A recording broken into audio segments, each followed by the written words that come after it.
Um, I've had the good fortune of being able to go out of body and experience the other planes and dimensions, and not just any kind of out of body experience.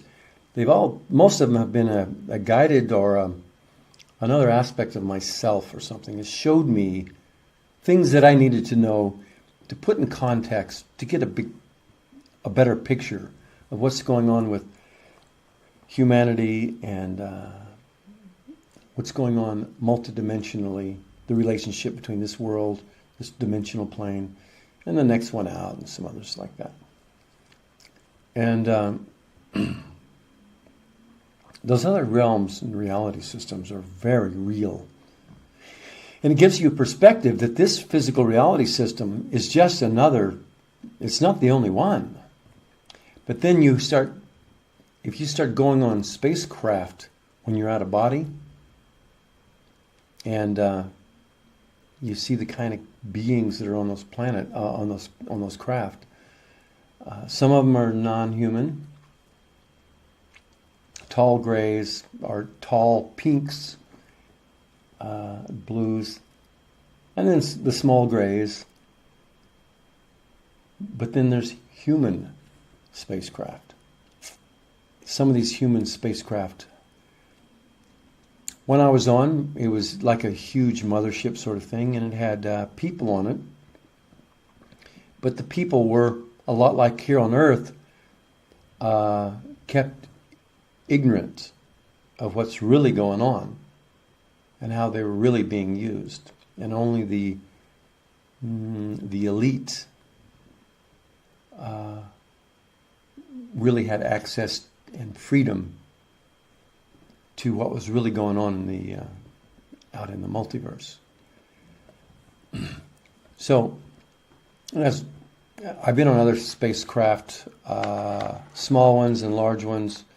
I've been on monitoring stations where they're monitoring the planet. When people drop dead, there's receiving stations that will receive the dead guy and give the dead guy his what he would expect in his afterlife. But it's just a receiving station where he feels comfortable after he's dropped dead, and then he gets re-indoctrinated or re-educated into how things really are. So there's different kinds of receiving stations on this planet and other planets. And if you end up on a planet where they're good guys are trying to help you understand what's really going on, you'll get the truth of things, and you'll have the opportunity to reincarnate or move on into other realms and belief system territories and the multidimensional multiverse. But if you're unfortunate or ignorant of such things, you can end up buying some bullshit story, staying in the limitation of things, and reincarnate with a mind wipe. That's doing nobody any good except the dark side that wants to use you and your energies for their own purposes. And when we're in the human form, these extraterrestrials, the dark side, they use humans for sex. They use humans for just slave labor. They use humans for food. They use humans for we're very smart, clever builders and engineers. We're designers of things. So out in the multiverse, if you're an Earth human, you're a commodity. We're all commodities for trade by the super rich power elite. Fortunately, you and I haven't been abducted, kidnapped, fucked with, and sold off, traded off for other goods and services and wealth. But it's being done to humans on Earth, and I think it's just a terrible thing. It's like we see the human slave trade, human trafficking on planet Earth. Humans are doing it to humans. Heartless fucking human traffickers on planet Earth. It's terrible. It's disgusting. So, non-human advanced ETs, aliens, would they not, some of them, be doing the same thing? Of course they would. So, the way I see it, it's a big war, and it's basically in the light versus the dark. It's the war multidimensionally and intergalactically between different races and species of life forms, civilizations. And it's basically control and domination, keeping beings in the dark while they stay enlightened, keeping everybody else ignorant and unenlightened and used as a resource. The planet itself, Earth, was once an innocent planet. But unfortunately, there was a war across the solar system, probably millions of years ago, maybe hundreds of thousands or millions of years ago. Probably in hundreds of thousands. And there's apparently astronomers call it, people that know, call it the Galactic Holocaust. So it was a bigger war than we thought it was. There are two forces in the universe. There's the dark side and the light side. Now please, fundamentalists, bear with me. I'll always support the light side. But when we lost that war, the freedom fighters that lost it were confined to the planet Earth. And a 7-gate system was placed around the planet.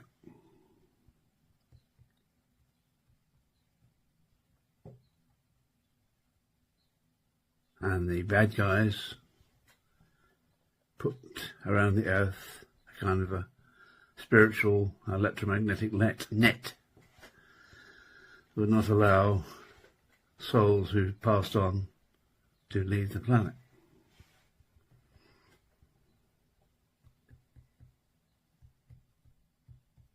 We do have souls.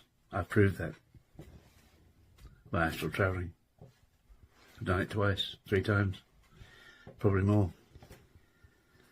Millions of years, well, hundreds of thousands of years ago, well, maybe probably millions, a planetary species from Sirius B landed on Earth. Something happened and they made a big mistake. And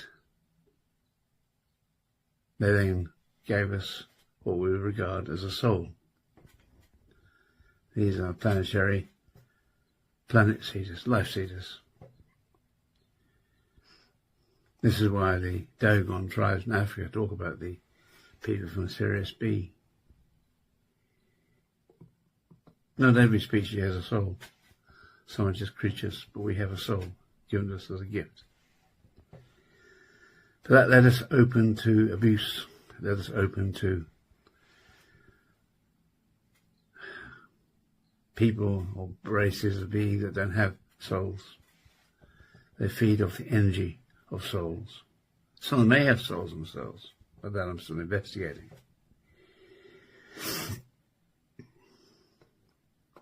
But there was a chap in the 1960s who wrote a book about the fact that these energies, intelligences, feed upon our soul emotions. I mean, they call it Loosh.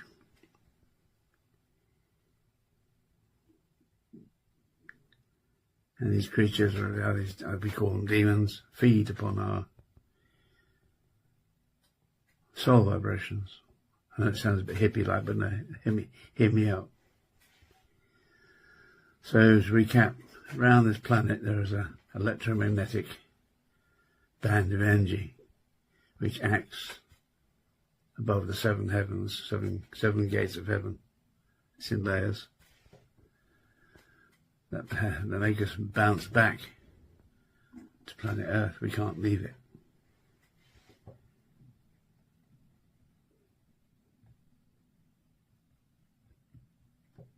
And what is more, our eyesight is only geared to see about 0.1% of what's around us. I've had conversations with some of those intelligences. First, a bit quite unnerving, but I got used to it.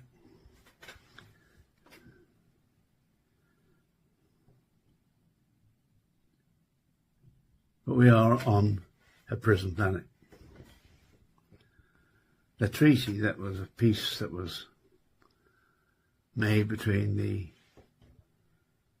Goode human race, which at that time spread across the solar system, and the bad ETs, was that we would lose our capacity, certain strands, about another 9 strands of DNA, which would reduce our capacities to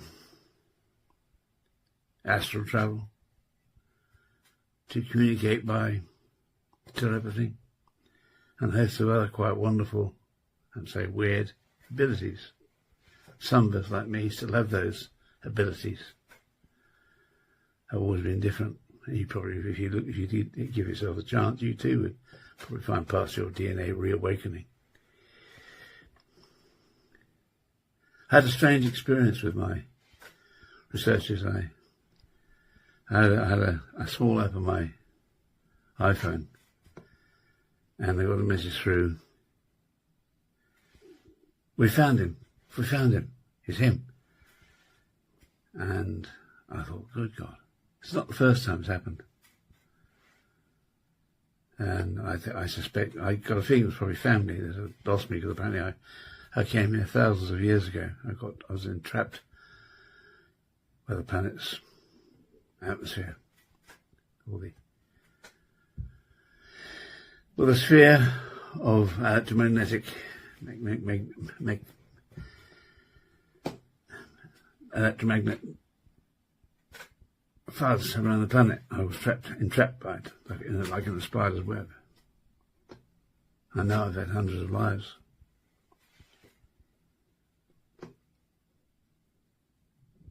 And I find it fascinating. So in other words, people are still searching for me. Another girl I refer to as simply Isabella found me too. She said, "I'm so sorry, Guy. I'm so sorry."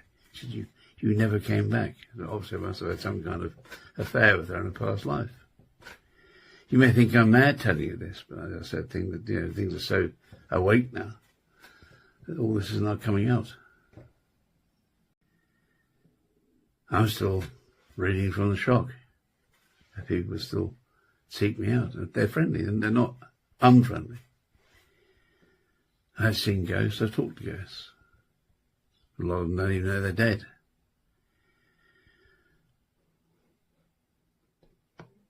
But that's what I'm saying, we're living on a prison planet. People don't realise that we're far more than just a physical shell. You always get the naysayers, the atheists, and even the agnostics denying reality. I feel sorry for them. You see, Jesus Christ, I'm not saying that the version of Christianity we have is bull. I stand by that. The real Christ was quite wealthy. And he was an Egyptian. But he was telling you, he was pointing to you what he'd learned in the Egyptian schools of theology, that the power lies within us, our soul.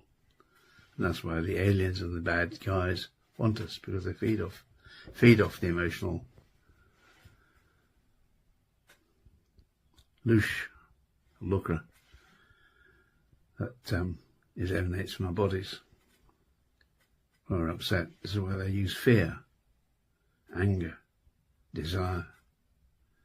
Must have, must have, must have. But that is what I found out.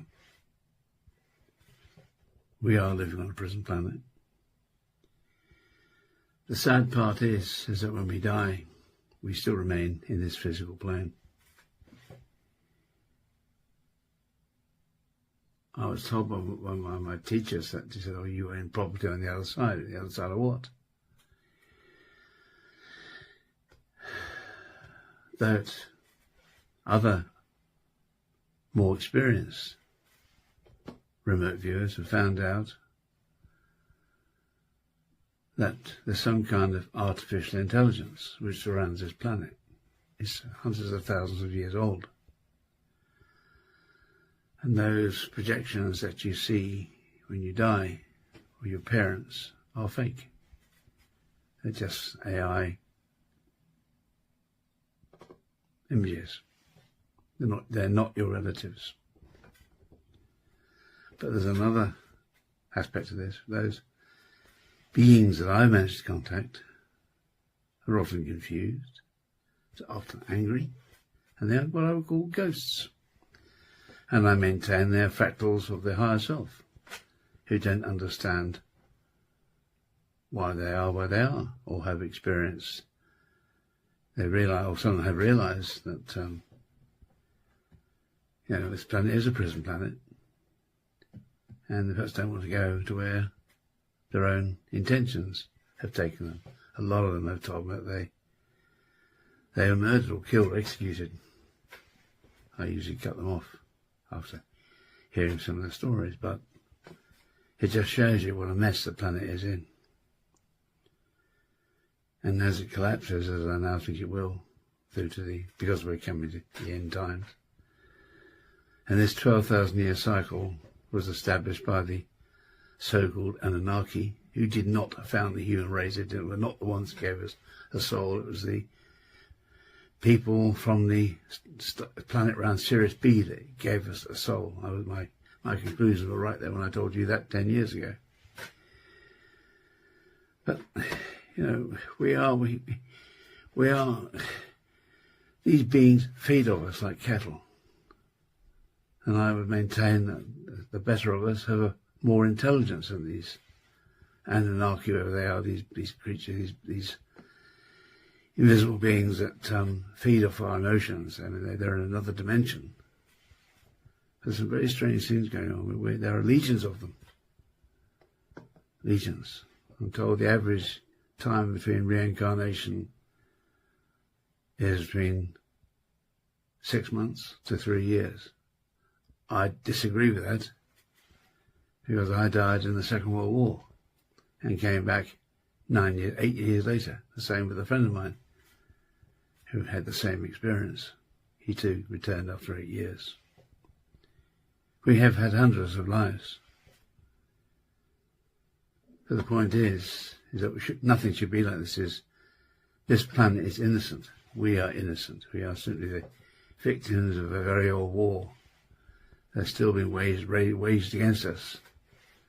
We're still paying for the defeat of our ancestors. I've got nothing against the ancestors, because they were fighting a war for survival. But don't believe the crap you hear in the so-called books of yore, because they were written by people that didn't quite understand, or perhaps understood only too well. Don't live in fear. The world and planet is not what you think it is. But as I said to you yesterday, I now feel free because I understand it. I know what's there. I get it. So it's down to you and me. Trump is not coming to save you. Only you can save yourselves. That's what I've said. Listen to the words of Christ, the real Jesus Christ. You are divine beings having a human experience. Look at the power inside yourself. That's what upset the control grid of the Sanhedrin. But that is exactly what we're living in, the control grid. And those people that you pass on, or you see enter the light, some people describe it as a magnet pulling them in. They're fake. It's not real. It's just another trap to make you go back to Earth again and live out another pointless bloody life. Thanks for listening. Go out.